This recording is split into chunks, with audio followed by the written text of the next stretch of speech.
పెళ్ళైనా పండగైనా వేడుక ఏదైనా పట్టుచీరల ప్రత్యేక వేదిక వారాహి సిల్క్స్.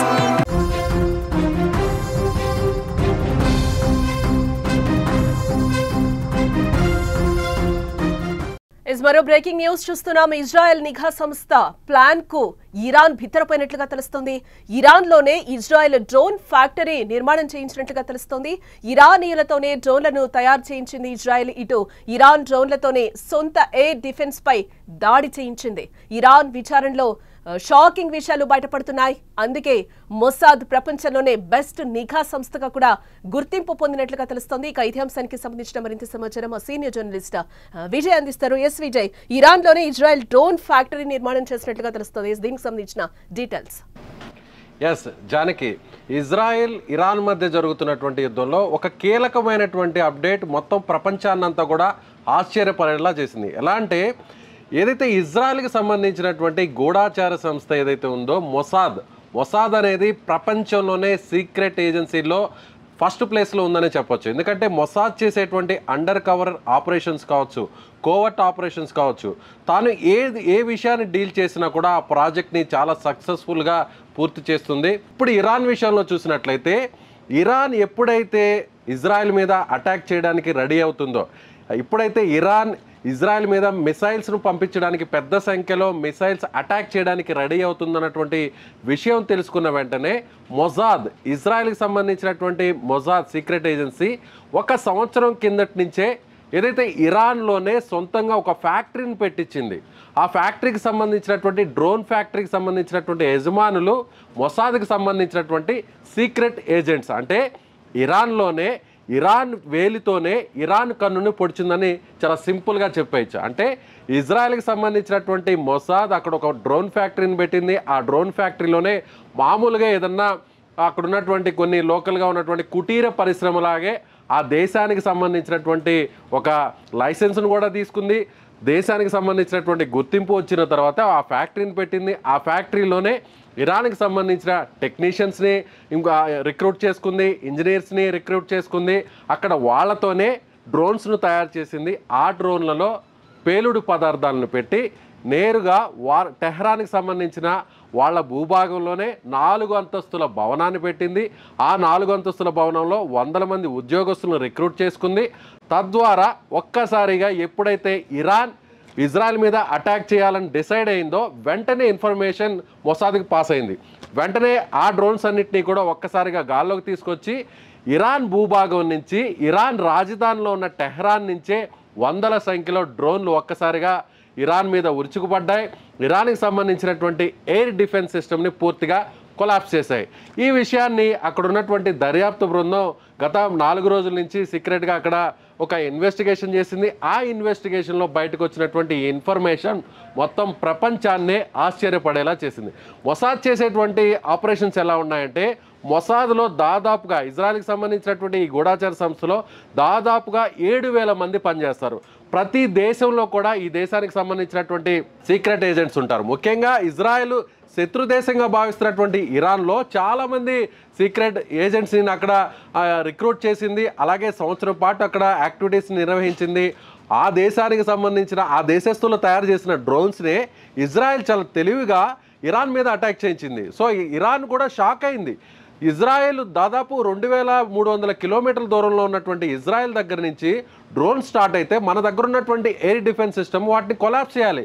కానీ మన భూభాగం నుంచే ఎలా డ్రోన్స్ వచ్చాయి, ఎలా అటాక్ చేశాయి అనేటువంటి ఒక ఇన్వెస్టిగేషన్లో వాళ్ళు షాక్ అయ్యేటువంటి ఇన్ఫర్మేషన్ బయటకు వచ్చింది. సో ఇప్పుడు ప్రపంచం అంతా కూడా ఏదైతే ఇజ్రాయెల్కి సంబంధించినటువంటి మొసాద్ వైపు చూస్తుంది. ఇంకొక విషయాన్ని కూడా చెప్పాలి జానకి, మొసాద్ చేసేటువంటి ఆపరేషన్స్ ఒక చిన్న ఉదాహరణలు కొన్ని చెప్తాను, కొన్ని ఎగ్జాంపుల్స్. గతంలో ఒక ఒక జర్మనీకి సంబంధించిన ఆ దేశానికి సంబంధించిన ఒలింపిక్స్ ఆడడానికి ఇజ్రాయెల్కి సంబంధించినటువంటి క్రీడాకారులు అక్కడికి వెళ్ళారు. అక్కడ ఇజ్రాయెల్కి సంబంధించినటువంటి ఎవరైతే వ్యతిరేకంగా ఉన్నటువంటి ఉగ్రవాదులు ఉన్నారో వాళ్ళు ఇజ్రాయెల్కి సంబంధించిన క్రీడాకారుల్ని హైజాక్ చేశారు, కొంతమందిని చంపేశారు. ఆ తర్వాత ఆ దేశం నుంచి ఇంకో దేశానికి ప్లేన్లో తీసుకువెళ్తున్నటువంటి క్రమంలో దాదాపుగా అక్కడ ఆ క్రీడాకారులందరిని కూడా చంపివేయడం జరిగింది. అయితే ఇజ్రాయెల్ దీన్ని వదిలిపెట్టలేదు. ఎవరైతే ఆ ఆపరేషన్లో పాల్గొన్నారో, ఎవరైతే ఇజ్రాయెల్కి సంబంధించినటువంటి క్రీడాకారుల్ని హత్య చేశారో, చంపించారో వాళ్ళందరినీ కూడా, ఏ ఒక్కరిని కూడా వదిలిపెట్టలేదు. అది కూడా 10 ఏళ్ల పాటు ఆపరేషన్ నిర్వహించింది. ఈ 10 ఏళ్ల కాలంలో ఏ ఒక్కరిని వదిలిపెట్టకుండా అటాక్ చేసి చంపేసింది మొసాద్. అదేవిధంగా రీసెంట్గా చూసినట్టయితే హిజ్బుల్లా టెర్రరిస్టులు ఏదైతే ఇజ్రాయెల్కి వ్యతిరేకంగా యాక్టివిటీస్ చేస్తున్నటువంటి హిజ్బుల్లా టెర్రరిస్టులు, వాళ్ళకి సంబంధించినటువంటి సెల్ ఫోన్లు, ఒకవేళ సెల్ ఫోన్లు ఆ తీవ్రవాదులందరూ కూడా సెల్ ఫోన్లు వాడకుండా, అంటే ఈ సెల్ ఫోన్లు మనం వాడితే ఈ ఇన్ఫర్మేషన్ ఇజ్రాయెల్కి వెళ్ళిపోతుంది. ఇజ్రాయెల్ టెక్నాలజీ పరంగా చాలా అడ్వాన్స్డ్గా ఉంది. మొసాద్ ఎప్పటికప్పుడు మన ఇన్ఫర్మేషన్ అంతా కూడా గ్యాదర్ చేసి డీకోడ్ చేస్తుంది. కాబట్టి సెల్ ఫోన్స్ వద్దు, సెల్ ఫోన్లు పక్కన పెట్టి పేజర్స్ని వాడుదాం. పేజర్స్ ద్వారా మన యాక్టివిటీస్ని, మనకు సంబంధించినటువంటి ఇన్ఫర్మేషన్ని, మెసేజెస్ అన్నిటిని కూడా పేజర్స్ ద్వారా పాస్ ఆన్ చేసుకుందాం అనేటువంటి ఒక నిర్ణయాన్ని వాళ్ళలోనే ఉండి, అక్కడ ఉన్నటువంటి టెర్రరిస్టులోనే మొసాద్కి సంబంధించినటువంటి సీక్రెట్ ఏజెంట్స్ అక్కడ రిక్రూట్ అయ్యి అలా ఒక ఇన్ఫర్మేషన్ని వాళ్ళ దగ్గర పాస్ చేయించి, సో వాళ్ళ ద్వారా పేజర్లు వాడే విధంగా చేయించింది ఇదే ఇజ్రాయెల్కి సంబంధించిన గూఢాచార సంస్థ మొసాద్. అలా పేజర్లందరినీ, అక్కడ ఉన్నటువంటి టెర్రరిస్టులకు సంబంధించిన కీలకమైనటువంటి లీడర్లందరూ కూడా పేజర్స్ని వాడేలా చేసింది మొసాద్. అలా పేజర్లు వాడేటువంటి క్రమంలో, అంటే ఆ పేజర్ని వేరే దేశం నుంచి ఇంపోర్ట్ చేసుకుంది, ఆ దేశం నుంచి వీళ్ళకి చేరేటువంటి క్రమంలో మార్గ మధ్యంలోనే ఆ పేజర్లన్నింటినీ కూడా హ్యాండ్ ఓవర్ చేసుకున్నటువంటి మొసాద్ అందులో చిన్న పేలుడు పదార్థాన్ని అక్కడ ఉంచింది మొసాద్. పేజెస్లో పేలుడు పదార్థాన్ని ఉంచిన తర్వాత ఎప్పుడైతే హిజ్బుల్లాకి సంబంధించిన టెర్రరిస్టులు ఇజ్రాయెల్ మీద అటాక్ చేయాలన్నటువంటి ఒక ప్లాన్ని వాళ్ళందరూ కూడా ఎగ్జిక్యూట్ చేయాలనుకుంటున్నారో, స్కెచ్ వేశారు. ఇమ్మీడియట్గా ఒకే సెకండ్లో, ఏకకాలంలో హిజ్బుల్లాకి సంబంధించినటువంటి టెర్రరిస్టులందరూ కూడా పేజర్ బాంబుల ద్వారా, వాళ్ళ బెల్ట్కు పెట్టుకున్నటువంటి పేజర్ల ద్వారా, వాళ్ళ పేజర్ల ద్వారానే వాళ్ళకి తెలియకుండా అక్కడ చిన్నపాటి బాంబులు పెట్టి వాళ్ళని అందరినీ కూడా అంతమొందించింది మొసాద్. అదేవిధంగా హమాస్కు సంబంధించినటువంటి, ఎవరైతే ఇజ్రాయెల్కి వ్యతిరేకంగా ఉన్నటువంటి తీవ్రవాదులు ఉన్నారో, హమాస్కు సంబంధించినటువంటి కీలకమైనటువంటి నేతలందరూ కూడా మొసాద్ వాళ్ళ భూభాగంలోనే, వాళ్ళ ఇళ్లలోనే హత్య చేయించింది. సో మొసాద్కి ప్రపంచంలోనే అత్యంత గూఢాచార వ్యవస్థల్లో అత్యంత అత్యాధునికంగా సీక్రెట్ ఆపరేషన్స్ చేసి సక్సెస్ఫుల్గా చేసేటువంటి ఏజెన్సీస్లో మొసాద్కి ఒక పేరుందని చెప్పాలి.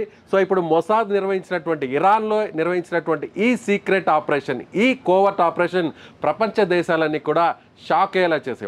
చెప్పాలంటే మనం ఒక వెపన్ని రెడీ చేసి ఆ వెపన్ని వేరే దేశం మీద అటాక్ చేయాలని చూసుకుంటే ఆ వెపన్తోనే ఆ దేశం మీదే దాడి చేయించింది ఇజ్రాయెల్కి సంబంధించినటువంటి మొసాద్. సో దీని గురించి ప్రపంచ దేశాలన్నీ కూడా షాక్ అవుతున్నాయని చెప్పాలి జానకి. ఎస్ విజయ్, అంటే ఇక్కడ ఇరానే డ్రోన్స్ ని తయారు చేస్తుంది అని చెప్పి కూడా యుద్ధం స్టార్ట్ చేసింది ఇజ్రాయెల్.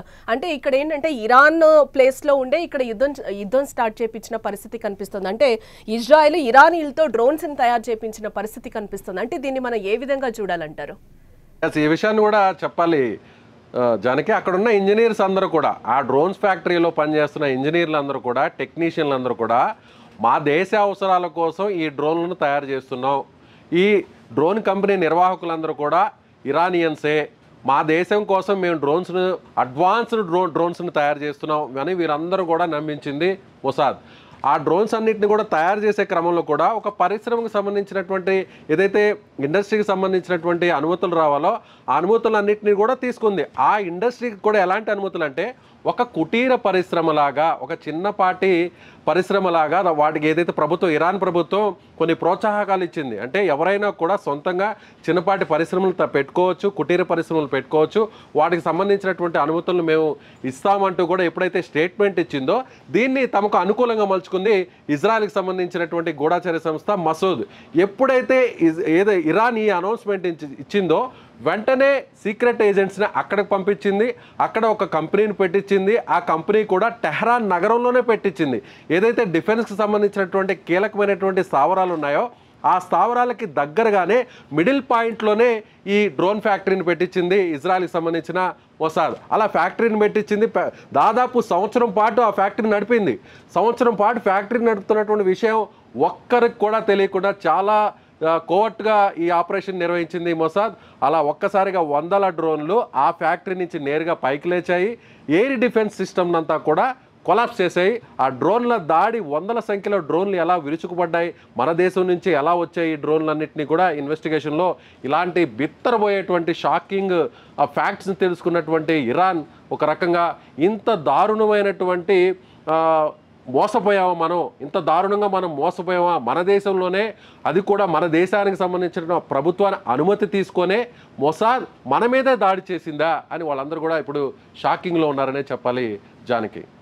ఎస్, అంటే ఇరాన్నే డ్రోన్స్ తయారు చేస్తుందనే దాంతోనే యుద్ధం మొదలైన నేపథ్యంలో మరి దీనికి ఇజ్రాయెల్ ముగింపు ఏ విధంగా ఉండబోతుందని అనుకోవచ్చు అంటారు? ఎస్, ఇలాంటి చాలా సీక్రెట్ ఆపరేషన్స్, కోవర్ట్ ఆపరేషన్స్ ముందు ఉంటాయి, అండర్ కవర్ ఆపరేషన్స్ ముందు ఉంటాయి. సో ఇరాన్ని ఏ విధంగా చూసినా కూడా ఇజ్రాయెల్ పూర్తిగా తుదముట్టించేంత వరకు కూడా వెనకడుగు వేసేది లేదు అనేది కూడా చెప్తున్నారు. ముఖ్యంగా ఆ దేశానికి సంబంధించినటువంటి సుప్రీంని హత్య చేసి అంతమొందించేంత వరకు కూడా ఈ యుద్ధాన్ని మేము ముగించమంటూ కూడా చెప్తున్నారు. చూడాలి మరికొన్ని గంటల్లో కూడా ఇప్పటికే కొన్ని చర్చలు కూడా రెడీ అంటూ కూడా ఇరాన్ కూడా చెప్పడం జరిగింది, తాము చర్చలకు సిద్ధమని కూడా చెప్పడం జరిగింది. సో అమెరికా దీని గురించి ఎలా రెస్పాండ్ అవుతుందో చూడాలి, అలాగే ఇజ్రాయెల్ కూడా ఎలా రెస్పాండ్ అవుతుందో చూడాలి. ఏదైతే ఇరాన్ పెట్టినటువంటి కండిషన్స్ కూడా ఎంతవరకు వాళ్ళు ఓకే చేసేటువంటి అవకాశాలు ఉన్నాయి కూడా ముందు తెలియాల్సినటువంటి పరిస్థితి ఉంది జానకి. రైట్ విజయ్. ఎస్, మొత్తంగా మనం ఇక్కడ చూస్తే ఇజ్రాయెల్ నిఘా సంస్థ ప్లాన్ కు ఇరాన్ ఇటు బిత్తరపోయిన పరిస్థితి కనిపిస్తుంది. ఇరాన్ లోనే ఇజ్రాయెల్ డ్రోన్ ఫ్యాక్టరీని నిర్మించింది, అది కూడా ఇరానీలతోనే డ్రోన్లు తయారు చేయించింది ఇజ్రాయెల్. ఇరాన్ డ్రోన్లతోనే సొంత ఎయిర్ డిఫెన్స్ పై దాడి చేసింది. ఇరాన్ విచారణలో షాకింగ్ విషయాలే బయటపడుతున్నాయి. అందుకే మొసాద్ ప్రపంచంలోనే బెస్ట్ నిఘా సంస్థగా గుర్తింపు పొందింది.